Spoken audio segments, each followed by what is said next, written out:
बोलो गणेश भगवान की जय। बुधवार व्रत कथा।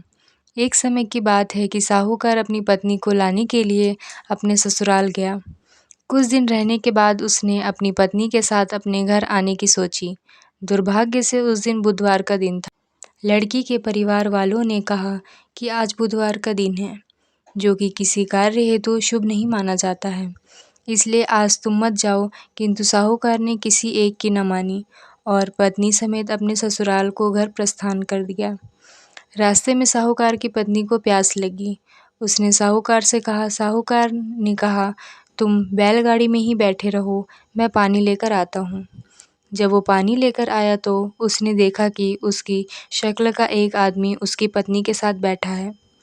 तब उसने जाकर उस पुरुष से पूछा कि तुम कौन हो? तब उसने कहा, मैं साहूकार हूँ। और फिर दोनों के बीच में झगड़ा शुरू हो गया और वहाँ के लोग और कुछ सिपाही आ गए, जिन्होंने एक स्त्री से पूछा, तुम्हारा पति कौन है? तब वो इसका उत्तर न दे सकी और साहूकार अपने मन में कहने लगा कि ये प्रभु, ये कैसी लीला है। तब आकाशवाणी हुई और बोली,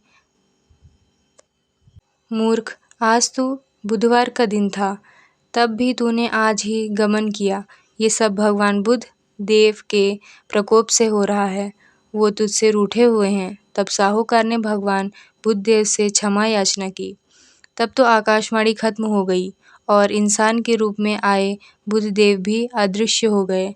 और फिर साहूकार अपनी पत्नी संग घर गया और भगवान बुद्ध देव की पूजा की। जो भी इस व्रत का कथा को सुनता है, उसको बुधवार की यात्रा करने का पाप नहीं लगता है।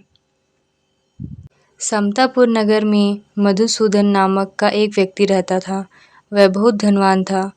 मधुसूदन का विवाह बलरामपुर नगर की सुंदर और गुणवती लड़की संगीता से हुआ था। एक बार मधुसूदन अपनी पत्नी को लेने बुधवार के दिन बलरामपुर गया। मधुसूदन ने अपनी पत्नी के माता पिता से संगीता को विदा कराते हुए कहा। माता पिता बोले, बेटा आज बुधवार है, बुधवार को किसी को भी शुभ कार्य के लिए यात्रा नहीं करना चाहिए। लेकिन मधुसूदन नहीं माना। उसने ऐसी शुभ अशुभ की बातों को नहीं मानते हुए बात कही।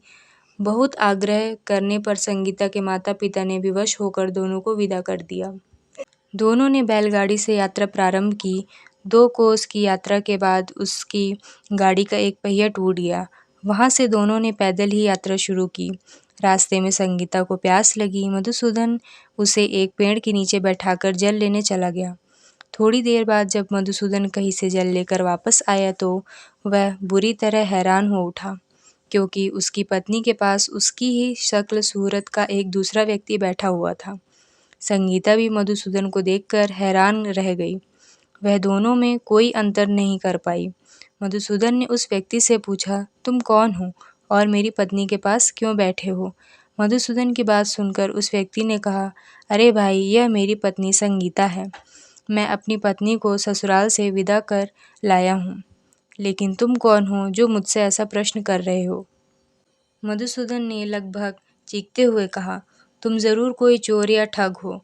यह मेरी पत्नी संगीता है। मैं इसे पेड़ के नीचे बैठाकर जल लेने गया था। इस पर उस व्यक्ति ने कहा, अरे भाई, झूठ तो तुम बोल रहे हो। संगीता को प्यास लगने पर जल लेने तो मैं गया था। मैंने तो जल लाकर अपनी पत्नी को पिला भी दिया है। अब तुम चुपचाप यहाँ से चलते बनो, नहीं तो किसी सिपाही को बुलाकर तुम्हें पकड़वा दूंगा। दोनों एक दूसरे से लड़ते रह गए। उन्हें लड़ते देख बहुत से लोग वहाँ एकत्र हो गए। नगर के कुछ सिपाही भी वहाँ आ गए। सिपाही उन दोनों को पकड़कर राजा के पास ले गए। सारी कहानी सुनकर राजा ने भी कोई निर्णय नहीं कर पाया। संगीता भी उन दोनों में से अपने वास्तविक पति को नहीं पहचान पा रही थी। राजा ने दोनों को कारागार में डाल देने के लिए कहा। राजा के फैसले पर असली मधुसूदन भयभीत हो उठा। तभी आकाशवाणी हुई, मधुसूदन, तूने संगीता के माता पिता की बात नहीं मानी और बुधवार के दिन अपने ससुराल से प्रस्थान किया। यह सब भगवान बुद्ध देव के प्रकोप से हो रहा है।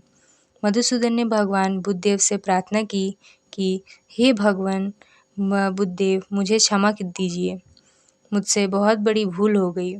भविष्य में अब कभी बुधवार के दिन यात्रा नहीं करूँगा और सदैव बुधवार को आपका व्रत किया करूँगा। मधुसूदन के प्रार्थना करने से भगवान बुद्ध देव ने उसे क्षमा कर दिया। तभी दूसरा व्यक्ति राजा के सामने से गायब हो गया। राजा और दूसरे लोग इस चमत्कार को देखते हैरान हो गए। भगवान बुद्ध देव की इस अनुकंपा से राजा ने मधुसूदन और उसकी पत्नी को सम्मानपूर्वक विदा किया। कुछ देर चलते रास्ते में उन्हें बैलगाड़ी मिल गई। बैलगाड़ी का टूटा हुआ पहिया भी जुड़ा हुआ था। दोनों उस पर बैठ के समतापुर की ओर चल दिए। मधुसूदन और उसकी पत्नी संगीता दोनों बुधवार को व्रत करते हुए आनंदपूर्वक जीवन यापन करने लगे। भगवान बुद्ध देव की अनुकंपा से उनके घर में धन संपत्ति की वर्षा होने लगी। जल्द ही उनके जीवन में खुशियां ही खुशियां भर गई। बुधवार का व्रत करने से स्त्री पुरुषों के जीवन में सभी मंगल कामनाएं पूरी होती हैं और व्रत करने वाले को बुधवार के दिन किसी आवश्यक काम से यात्रा करने पर भी कोई कष्ट भी नहीं होता है। तो बोलिए गणेश भगवान की जय।